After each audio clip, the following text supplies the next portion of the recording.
But I just wanted to put out this video real quick. We had the other day, I had a little hard starting on this ski. This is the 97 GTX with the 787 engine. And it had a hard, the customer said it had a trouble starting. So when you have issues with your ski, go through basic steps. Do a compression reading. Make sure you have a good quality compression tester. Not a Harbor Freight one, because those are way off. Do a compression reading. Make sure it's got fuel. You can test different things. Make sure it's got spark. Take a little either eyedropper or a little cap or something full of mixed gasoline, pre-mixed gasoline, oil and gas mixture. Put it either in the carburetors or directly into the cylinders, just a little bit, and see if it starts up. If it doesn't start, if it starts up, okay, then it's a fuel issue. If it still doesn't start when you put gas directly into it, then it's a spark issue.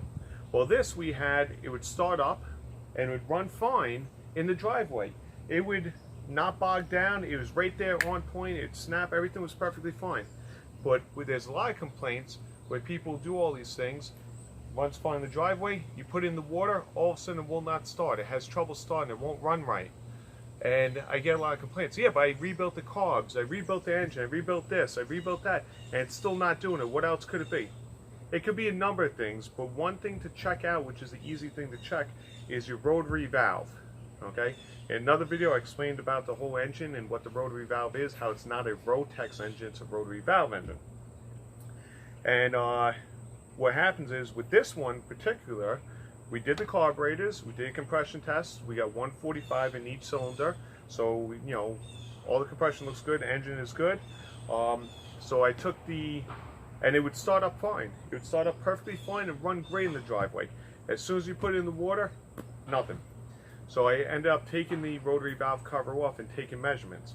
Now when I say rotary valve cover, it's what the carburetors bolt onto. The carburetors bolt onto this, and your rotary valve, which is this here, is behind it, and that's what opens and closes it spins around in circles and opens and closes to let air and fuel mixture. It's acting like an actual valve. Now what happens is, this is aluminum, your valve is stainless steel. Over time this will wear down. Same thing on the other side with the block. So what you do is you take measurements.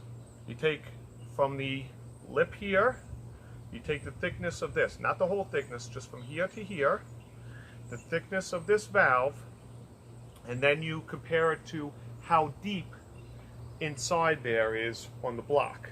Okay, this is, I can tell you right now, all standard valves are 24 thousandths, and then you take the thickness of this. I forgot exactly what this is, a new one, what the old one was, and then you add them together and subtract for the depth of the block itself. And what I came up with was 18 thousandths of an inch. Now, according to Seadoo, to their book, it's supposed to be, they look for anytime SBT, which is where I got this from, rebuilds an engine, they want 12 thousandths. 12 thousandths of an inch clearance between this and the block. So, just so clear, you only want 12 thousandths of an inch clearance between this rotary valve and the block. So we had 18. The maximum allowance is 14 thousandths. So this is way out of tolerance. So what happens is, when it's way out of tolerance, you have too much clearance, and you will develop a hard starting and difficulty running ski. So I took a chance, I pulled it off, measured it, it's way out.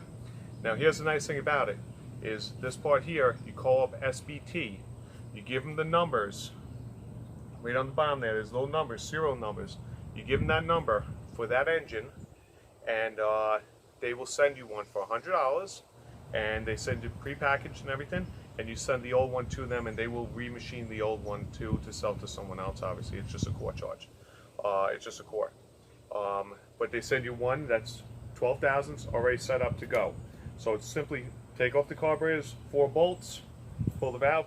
Now you got to make sure you mark off, unless you have a timing wheel, where this valve was, okay? You do not want to mess up the timing of this, okay? And they do go either way, so you want to make sure you got it on the right way.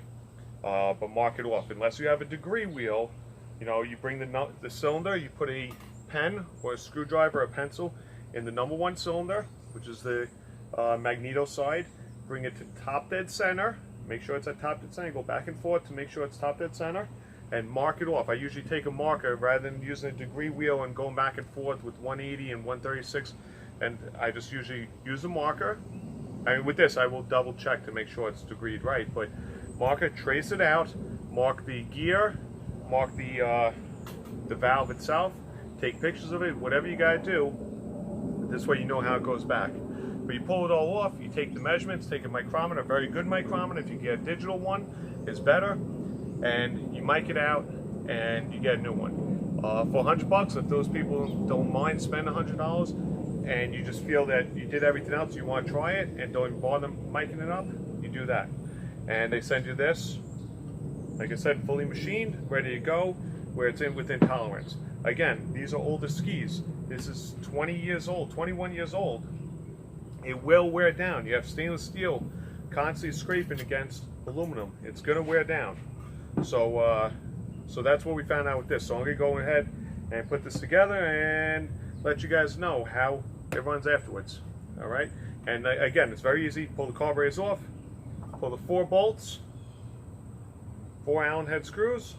Pull that off. Mark it first. Mark. Trace it out. Pull the rotary valve. 24 thousandths thick. You measure the depth from here, the depth in there, you subtract everything, and it has to be between 12 and 14. 14 thousandths is a maximum allowable tolerance. All right, I'm going to go put this together, we'll let you know.